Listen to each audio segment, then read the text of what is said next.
This is a special bonus edition of Judaism Unbound, the Dybbukast, Season 2, Episode 4, The St. Thomas Split. We are thrilled to present this bonus episode of Judaism Unbound in partnership with Theater Dybbuk. Theater Dybbuk is a Los Angeles-based organization that creates provocative performances and innovative educational encounters exploring Jewish thought to illuminate universal human experience. Their podcast, the Dybbukast, is released once a month. We encourage you to subscribe to their podcast by heading to the Dybbukast. That's Dybbukast in Apple Podcasts or anywhere else you listen to podcasts. Enjoy this episode of the Dybbukast. To the Board of Representatives of the Hebrew Congregation, BVS&GH, St. Thomas, 14th of March, 1867.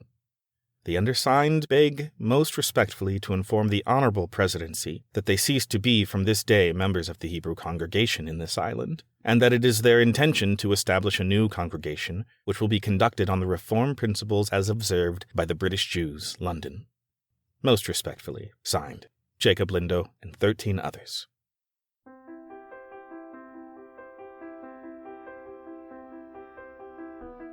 Welcome to the Dybbukast, the show in which we ask, what do poems, plays, and other creative texts from throughout history tell us about the times in which they were written? And what do they reveal about the forces still at play in our contemporary societies? I'm Aaron Henney, Artistic Director of Theater Dybbuk. In this episode, presented in collaboration with the Mervis Chair, Bourne's Jewish Studies program, Indiana University, Bloomington, we investigate when, in the late 1860s, as a result of differences of opinion on a variety of matters, some members of the Hebrew congregation of St. Thomas split off and started their own separate organization. Throughout the episode, you will hear actors read a series of letters written by representatives from both sides of the conflict, as well as other correspondence, and reports featured in the newspapers of the time. And now, Season 2, Episode 4, The St. Thomas Split. First, we begin by hearing from Dr. Laura Leibman, Professor of English and Humanities at Reed College, who shares about the history of Jews in the Caribbean and the waves of migration related to that history.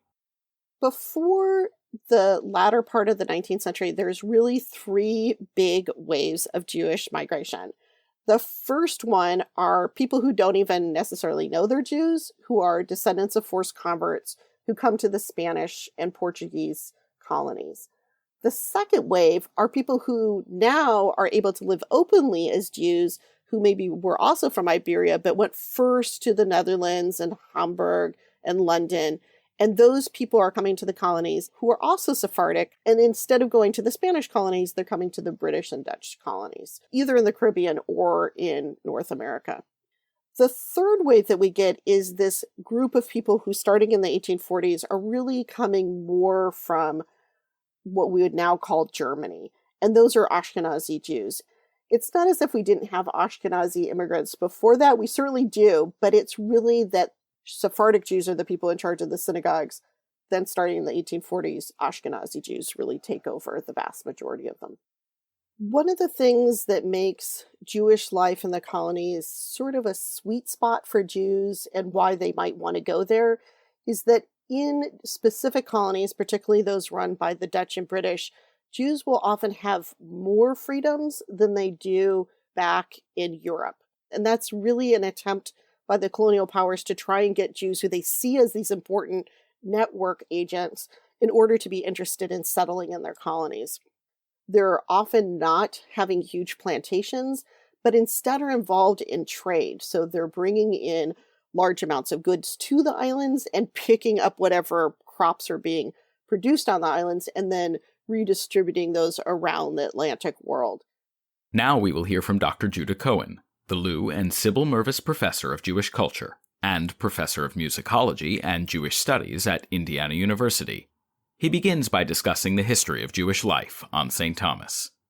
St. Thomas had this moment at the end of the 18th century where, because the Danes wanted to invite people into their economy, just at a time that there were a number of upheavals across the Caribbean, things like difficult situations in Curacao, things like the French or Haitian Revolution over in Saint-Domingue, Jews ended up finding this place as a free port and establishing institutions that were similar to the ones that they had left earlier. So St. Thomas really begins as what I describe as a secondary Jewish community in the Caribbean. They get started as two institutions, one as a synagogue and the other as a burial society, which was called Gemilut Chasadim. A Jewish community often establishes a burial society first because even though they need to gather to pray, what is inevitable is that members of their congregation will die and need to be buried. So Gemilut Chasadim really becomes the first organization established on St. Thomas. And then later on in 1796, Bracha v'Shalom is established, blessing and peace, which takes its name or reflects its name from other synagogues in the area as well.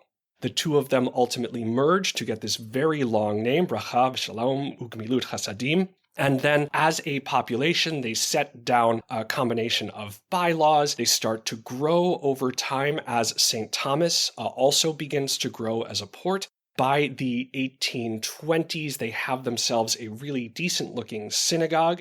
St. Thomas to Denda, Wednesday, 23rd July, 1823. Israelitish Temple. The whole has met the approbation of the connoisseurs and of the immense concourse of inhabitants of all persuasions who were present at the consecration of this new temple.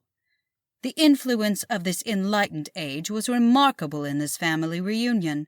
The presence of the clergy of different persuasions who joined in the embellishment of the ceremony contributed thereto. Jews had an open relationship with the rest of the population. Jews would go into churches during Sundays in order to be a part of that world, and non-Jews would come into the synagogue on Saturdays in order to observe their rituals. This is what we did, this is what you did.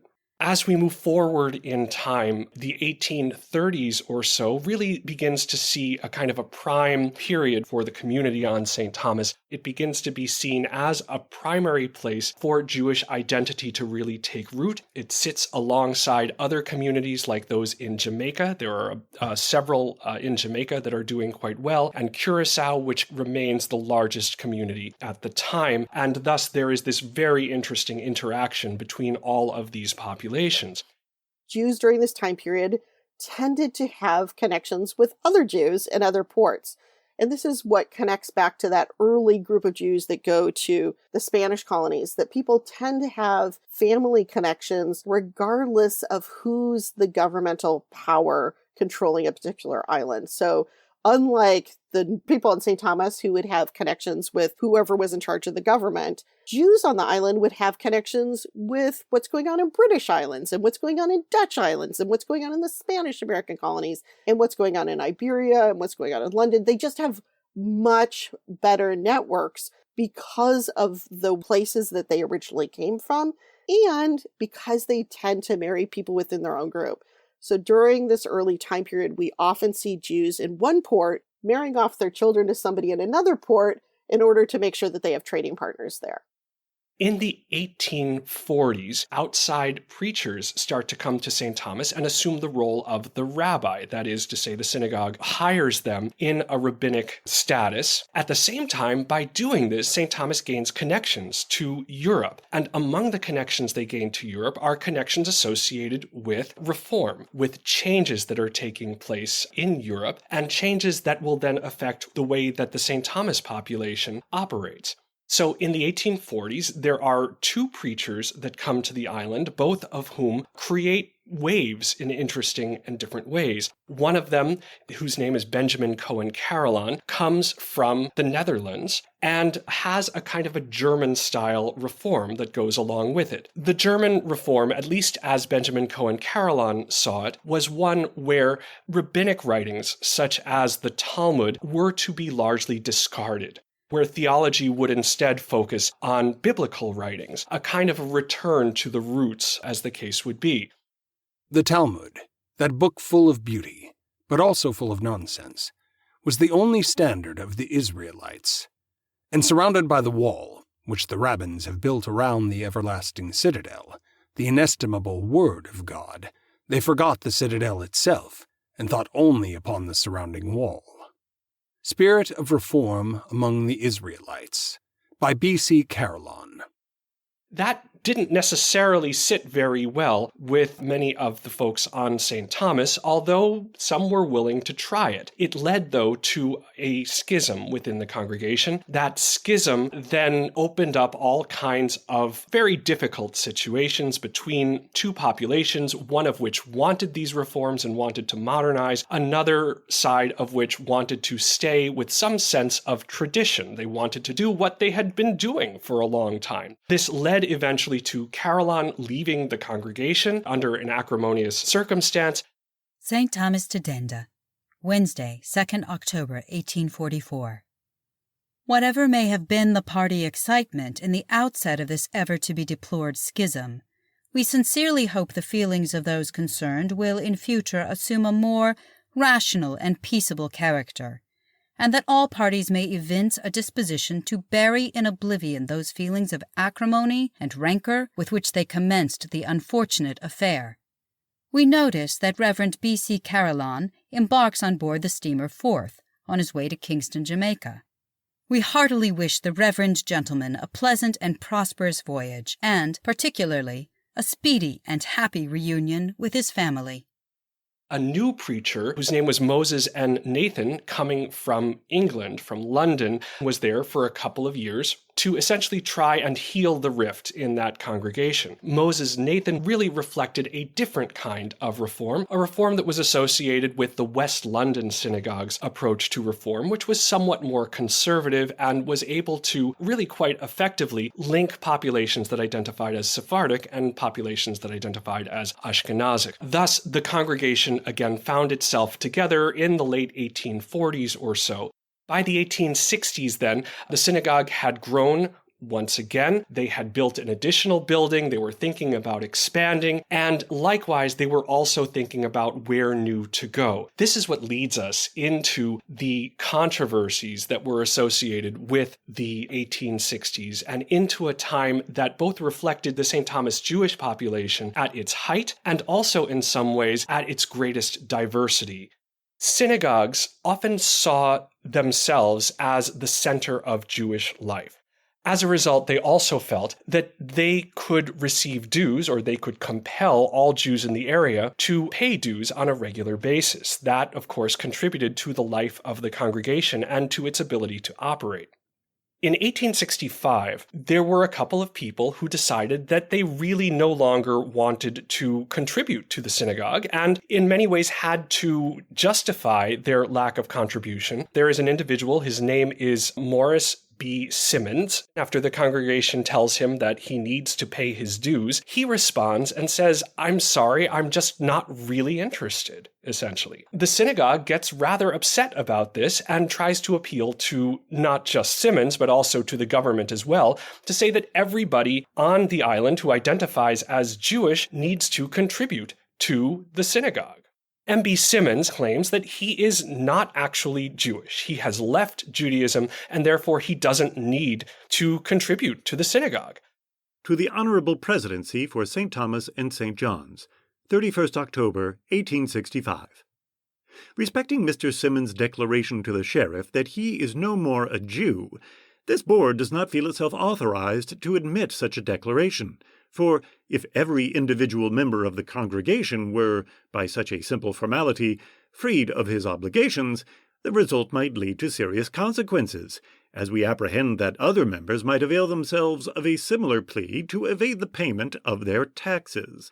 This board therefore respectfully requests the Honorable Presidency to consider the subject and favor us with a reply at the Presidency's earliest convenience, particularly on the point whether a simple notification to the representatives and also a declaration as made by Mr. Simmons to the sheriff suffice to release a member of our congregation from his obligations. Very respectfully, Hebrew Congregation BVS and GH, Board of Representatives. In the Danish colonies, there was a very clear religious establishment. That is, the Lutheran Church, the Danish Lutheran Church, was the church of record. It was the essentially national church. But as a result of that, those that didn't profess Lutheranism needed to profess something else. Symonds responds by saying, not only am I no longer Jewish, but I profess a different religion. He claims that he is a Unitarian, which therefore is or becomes this kind of idea of what it would mean to not profess Judaism, but to profess a kind of nominative form of Christianity. The synagogue, of course, is kind of stuck there. And so they could try to compel Symonds to continue to pay his dues, but the government essentially makes it clear that he could live as a Unitarian and therefore remain as a part of what might be considered a very, very small Unitarian population on St. Thomas. That opens up, one could say, almost some fissures in the idea of what identity was like on St. Thomas, what religious identity was like. That's what eventually leads to a major split in the Jewish community on St. Thomas. Typically, when you see a congregation splitting, and especially a small congregation splitting, there are a number of different layers that are involved. One could often start with the theological or liturgical layer, that is to say, there is a particular set of prayers, there is a particular way that one does things that then seems like it is violated in some way or another. 20th February, 5627, 1867. David Cardoz, Jr., Esquire, President of the Congregation.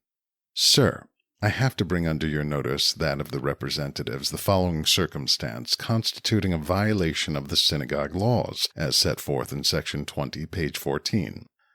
Mr. Elias Wolfe informed me yesterday in presence of Joseph Levy that Mr. Jacob Lindo Sr. officiated at the house of the widow, Mrs. D'azevedo, on Monday the 18th by saying the customary hashkabah.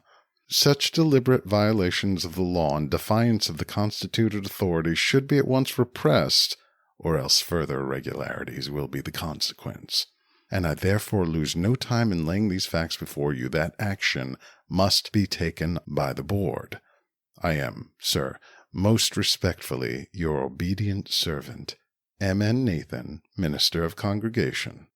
A second level typically is more of a social level. In this case, the idea that, in fact, there are already existing places of difference within a congregation itself. They could be ethnically based, they could be based on background, it can be seen aesthetically. The way that one incorporates aesthetics into prayer, that there are different ideas as to how to accomplish that. It could be age-based. That is, there is one generation that sees that it feels like it's doing things in a particular way, and a second generation or a younger generation that feels that changes should be made. That can lead to a set of allies and a set of opponents. 21st of February, 1867. To the Board of Representatives of the Hebrew Congregation, BVS and GH. Gentlemen, your communication of this date I have just received, and in reply have only to state, I shall continue to act in the same manner as I have at the residence of the widow R.C. d'Azevedo, whenever requested to do so, in defiance of the threats held out, and as such I think that your informant would have acted more prudent than to raise without cause the feelings of discontentment of one of the oldest members of the congregation. I am, gentlemen, yours very respectfully, Jacob Lindo. Sir, your discourteous letter of this day's date is received, and we merely acknowledge it to warn you against any repetition of acts similar to what has already made you amenable to the penalties of the synagogue laws, which, in such a case, will most assuredly be enforced against you. We are, sir, yours respectfully, Hebrew Congregation BVS and GH, Board of Representatives. I merely acknowledge the receipt of your communication to acquaint you that I intend to continue reading the evening prayers at the residence of the widow d'Azevedo, and will do so this evening. As such, you are at full liberty to enforce the penalty for my so doing, if in your power, and without making use of your out-of-the-way expression, discourteous. I am, gentlemen, your obedient servant, Jacob Lindo. And then at base, there is also a kind of a legal concern too. That is, people will resort to law or to governing legal documents as the basis for separation as well, using them to point out where violations have occurred, for example. 26th of February, 1867. Gentlemen, we, the undersigned members and taxpayers of the above-named congregation, beg leave to bring under your notice that Section 35 of the bylaws is violated by the minister, and request you to give all attention possible to our complaint, which runs thus. According to the above number, we understand that the minister is bound to preach on every Sabbath and holy days, and which he does not. Instead of the minister being present in the synagogue on Saturday evenings to perform the duties of his office as he ought to, he has been seen by many of the congregates attending to the collection of deposits at the savings bank during the hours of divine service. As we are desirous of seeing these abuses corrected and the articles of the bylaws properly carried out, we respectfully request you to give this matter your serious consideration. We are, gentlemen, yours respectfully, Jacob Lindo and 13 others.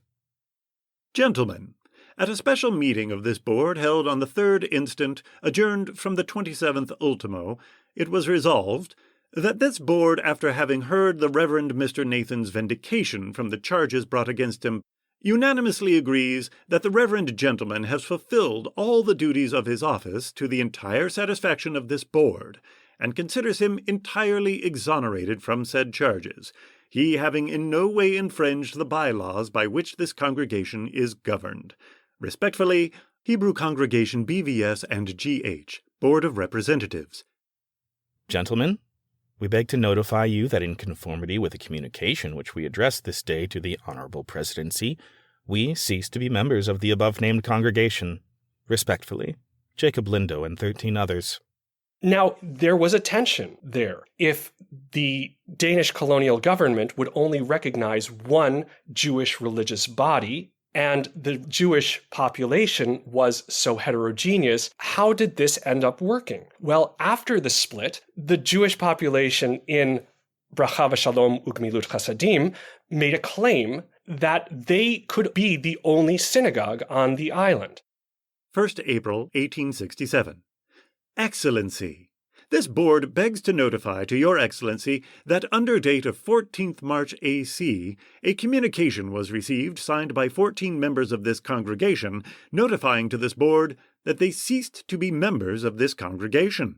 As the signers of this communication did not state that they were no longer Jews, the only point which, in accordance with the Honorable Presidency's letter to this board of the 27th December 1866, could give them the power of withdrawing, no notice was taken. Your Excellency will, on reference to the bylaws, find that Section 1 states that only one synagogue is permitted in the island, to which all professing Israelites must contribute, and furthermore, in Section 20, that no assembly for divine worship is allowed out of the synagogue, unless the acting president is informed of same and gives his consent thereto. Most respectfully, Hebrew Congregation BVS and GH, Board of Representatives. You have the synagogue, Bracha v'Shalom u'Gemilut Chasadim, versus, if you will, the Hebrew Reformed congregation. At the time, there was not necessarily a uniform way to describe reform. Thus, the term Reformed became the way that the split-off congregation named itself. 1st of April, 1867. In continuation of their letter of the 14th, the undersigned want the honor to inform the Honorable Presidency that they have, in virtue of the Colonial Law, Section 71, established a Reformed Hebrew congregation on the island under the name Beth Elohim, House of God, to be conducted according to the ritual of the Reformed British Jews of London. Most respectfully, signed Jacob Lindo, Vice President, and 13 others. Now, there are two different forms of Jewish religion and Jewish identity, in a sense making a forceful argument to the Danish colonial government that Judaism was no longer a unitary religion. The Danish colonial government was kind of stuck in between all of these things, trying to figure out how to maintain the peace, how not to disrupt the community or not to create any further problems. Ultimately, they kind of decided to split the difference there and say, well, all right, there is this other congregation that we can work with here. They both can be Jewish congregations, and we'll let these two coexist for the time being. What becomes really interesting here is while they attempted to coexist, there were other forces that made it hard for them to stay separated. Among them, there was in 1867, rather shortly after the separation, a massive hurricane, followed by an earthquake, followed by a tidal wave. December 13, 1867. Dear Sir and Friend, on Monday afternoon, November 18, at 2:45, we were visited by the earthquake. The loud rumbling of the earth and the severity of the shocks soon emptied every store and building of its occupants, as it appeared that no edifice could withstand the test of another moment's shaking. The worst is that after the first shocks of earthquake, a spectacle presented itself that none who had the misfortune to behold it can ever forget. No sooner had the shocks ceased than an ocean of water, calculated 50 feet high, of snowy whiteness and forming one wave, was seen at the southwest beyond our harbor, majestically and steadily rolling onward toward us, foretelling in its every movement that it must engulf all things encountered by it. Our harbor being narrow, it happily broke against the 2 hills that form the entrance. Otherwise, an inevitable inundation of the whole town must have been our fate. But that part of the wave that entered the harbor leaves a melancholy reminiscence for many, for it swept 6 feet high into our principal commercial street, and no store but has had 6 to 6.5 feet of water within it. The loss may be easily imagined. This is something that you just can't make up, that after these two congregations end up kind of digging in and determining that they're going to exist and that they're going to present their form of Judaism regardless of what the other one does, suddenly you have these forces of nature that cause all kinds of upheaval on the island. For 15 days we were afraid to go into our stores. Numbers of our inhabitants were encamped on the hills under tents. On the 12th, no shocks were felt, and we began to congratulate ourselves that we had seen an end to our miseries when, at 10 o'clock of the very same day, another very severe shock was felt, and again consternation spread in our midst. Every store was closed, and everyone began again to prepare for the worst, which some croakers are predicting to come. As a result, the island spirals downward into a kind of an economic depression or economic difficulties. In property and merchandise destroyed, it is impossible to make a correct estimate, but it is not less than $50 million. Among such great destruction, it is pleasant to state that the Reform House of Worship did not receive the slightest injury. Offenses were forgiven. Hands which have for years been refused were outstretched in solemn and sincere shaking. Enemies embraced each other. Friend and foe all met and implored God to receive them and to have pity and mercy on us. May you never know what it is. May you never be in the state of mind which we were for a fortnight. I must now conclude with the best wishes for your happiness. I remain, dear sir, yours, A.D. de Jong. People leave the island because they can't really operate there, or there are, if you will, greener pastures elsewhere. And similarly, the rabbis that are running these congregations, or at least the religious authorities that run these congregations, also leave because, of course, when you're the spiritual leader of a congregation in the midst of a dispute, it doesn't feel very good. So all of these things end up combining to a point where, in fact, the Jewish population becomes reduced, and the ability for these two synagogues to exist on their own becomes harder and harder. Thus, ultimately, the two of them largely recognize that they can't exist on their own, and that's the point when the different factions come together. They create a new set of bylaws, and they decide to move forward as a single congregation once again. From the time that the synagogues ostensibly come together, there are two community members that are running the St. Thomas Synagogue. Neither of them has ordination. Neither of them is recognized as a rabbi. They learn the position. They take a sense of leadership. In some cases, it's a little bit of an awkward process, and so on. But what also becomes interesting is that in retrospect, these two figures are also granted a kind of a rabbinical status. Over the course of time, the synagogue has become connected to the United States, both economically and culturally, not to mention religiously. The U.S. acquired the Danish West Indies in 1917. New York Times. Danish West Indies turned over to U.S. Washington, March 31st. When Secretary of State Lansing today handed to Constantine Brun, the Danish minister, $25 million, the group of islands known as the Danish West Indies passed formally and officially into the possession of the United States. Caribbean Jews, who once were the vast majority of American Jews, migrate to the United States. We tend to just think about there was the Caribbean and then somehow it stopped being as important. And then there was the United States and New York took off. But really, that migration northward is a very important part of the Caribbeanization or the Creolization of U.S. congregations. So the synagogue begins to connect with Sephardic congregations in the 1920s, 30s, and 40s. Eventually, the Sephardic population begins to die off or leave. People start to come down in the 1950s that are connected with the rise of the tourist industry. They tend to be more associated with liberal Judaism, Reform Judaism, and so by the 1960s, the congregation becomes an official congregation of the Union of American Hebrew Congregations, Reform Judaism.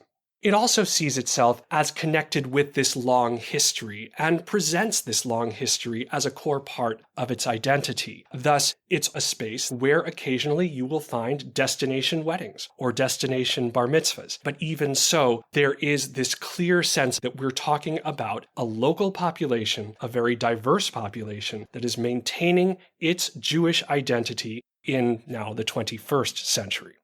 One of the islands that I work on in Barbados, the community today, they hold services in this early Sephardic synagogue, and the structure of it is completely Portuguese-esque in terms of the Portuguese Jewish community, but the congregation themselves are often a large part Ashkenazi. It's those later Ashkenazi Jews in that community that have poured a huge amount of money into creating the synagogue, creating a museum, creating an interpretive center, really making sure that generations going forward know about that long history, including the early Sephardic history, which they may not be genealogically tied to, but emotionally are very much the guardians of.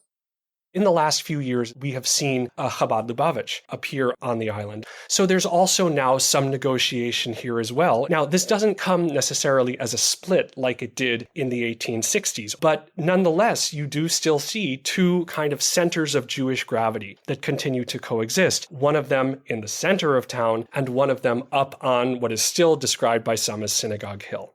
Perhaps some days there may be a sense that there are two populations that really seem not so compatible with each other. And on other days, there will be this sense that these two populations are working closely together, depending upon what the conditions are. And of course, what the issues are that the island is facing at any given time. Even though there may be two different forms of practice, ultimately when it comes down to it, there's also one peoplehood. Thank you for listening to this episode of the Dybbukast, the St. Thomas Split. Featured in this episode were actors Joshua Wolf Coleman, Perry Daniel, Joe Jordan, Julie Lockhart, Clay Steakley, Jonathan C.K. Williams, and Mark McLean Wilson. Thank you to Dr. Laura Leibman and Dr. Judah Cohen for sharing their insights. Judah's book, Through the Sands of Time, A History of the Jewish Community of St. Thomas, U.S. Virgin Islands, served as a primary resource for this episode, and is definitely worth checking out if you wish to know more. A book Laura served as a co-editor on, Jews in the Americas 1776 to 1826, overlaps with the topics we discussed in this episode, and would also serve as a great source for more information.